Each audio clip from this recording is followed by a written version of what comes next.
بسم اللہ الرحمن الرحیم۔ السلام علیکم ورحمۃ اللہ وبرکاتہ۔ حضرت معاذ بن جبل رضی اللہ تعالیٰ عنہ فرماتے ہیں، جناب رسول اللہ صلی اللہ علیہ وآلہ وسلم نے مجھ سے ارشاد فرمایا، مفاتیح الجنت شہادت اللہ الہ الا اللہ، جنت کی چابی لا الہ الا اللہ کی شہادت دینا ہے۔ حضرت وہب بن منبہ رحمہ اللہ سے سعید بن ربانہ نے پوچھا، لا الہ الا اللہ جنت کی چابی نہیں ہے؟ انہوں نے فرمایا، کیوں نہیں؟ لیکن ہر چابی کے دندانے ہوتے ہیں۔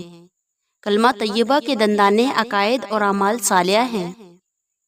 جو شخص جنت کے دروازہ پر چابی یعنی کلمہ کے ساتھ اور دندانے اعمال صالحہ کے ساتھ آیا تو اس کے لیے جنت کا دروازہ کھول دیا جائے گا، اور جو شخص دروازہ پر چابی کو دندانوں کے ساتھ نہ لایا اس کے لیے دروازہ نہیں کھلے گا۔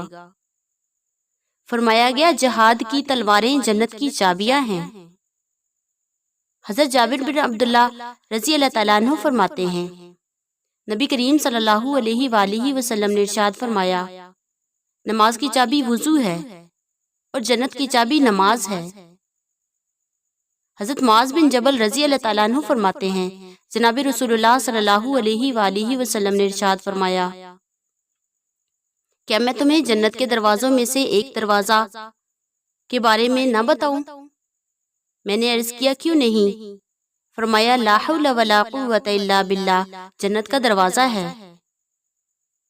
حضرت ابو ہریرہ رضی اللہ تعالیٰ عنہ فرماتے ہیں، نبی اکرم صلی اللہ علیہ وآلہ وسلم نے فرمایا، حضرت ملک الموت علیہ السلام ایک شخص کی روح نکالنے کے لیے آئے اور اس کے اعضاء میں سے ہر عضو میں تلاش کیا تو ان میں کہیں نیکی نہ پائی۔ پھر اس کا دل چیر کر دیکھا تو اس میں بھی کوئی نیکی نہ ملی۔ پھر اس کا جبڑا کھول کر دیکھا تو اس کی زبان کے ایک کنارے کے ساتھ یہ کلمہ چپکا ہوا تھا، وہ لا الہ الا اللہ پڑھ رہا تھا۔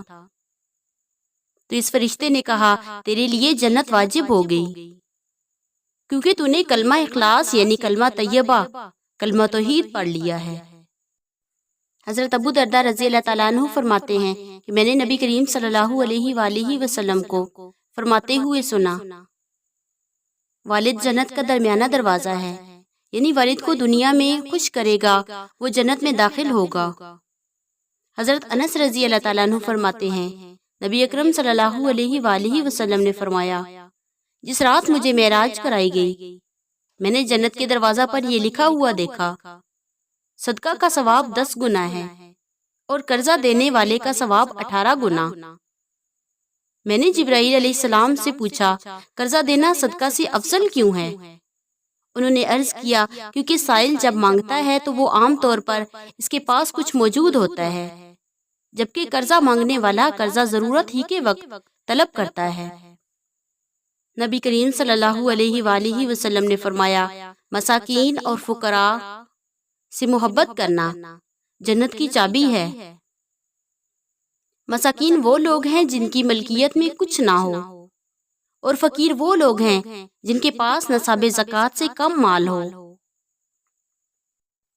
حضرت عمر بن خطاب رضی اللہ تعالیٰ عنہ فرماتے ہیں، نبی کریم صلی اللہ علیہ وآلہ وسلم نے فرمایا، جو شخص اس حالت میں فوت ہوا کہ وہ اللہ تعالیٰ اور روز قیامت پر ایمان رکھتا تھا، اسے کہا جائے گا، جنت کے 8 دروازوں میں سے جسے چاہے جنت میں داخل ہو جا۔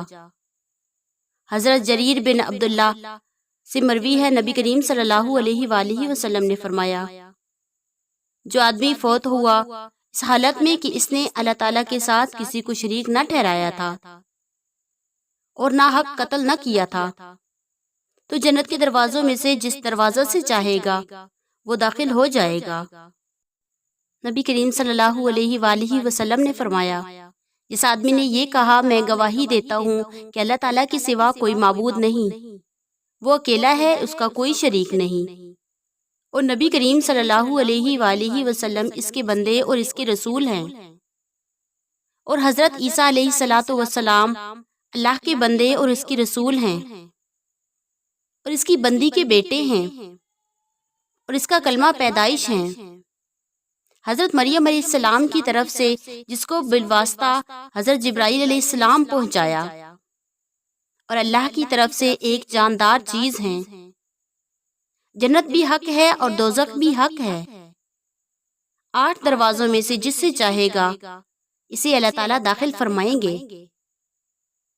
حضرت عمر بن خطاب رضی اللہ تعالیٰ عنہ فرماتے ہیں، نبی کریم صلی اللہ علیہ وآلہ وسلم نے فرمایا، تم میں سے جس نے وضو کیا اور اعضائے وضو تک پانی کو اچھی طرح پہنچایا، وضو سے فراغت پر کہا اشہد ان لا الہ الا اللہ وحدہ لا شریک لہ واشہد ان محمدا عبدہ ورسولہ، میں گواہی دیتا ہوں کہ اللہ کے سوا کوئی معبود نہیں، وہ اکیلا ہے، اس کا کوئی شریک نہیں، اور میں گواہی دیتا ہوں کہ حضرت محمد صلی اللہ علیہ وآلہ وسلم اللہ کے بندے اور اس کے رسول ہیں۔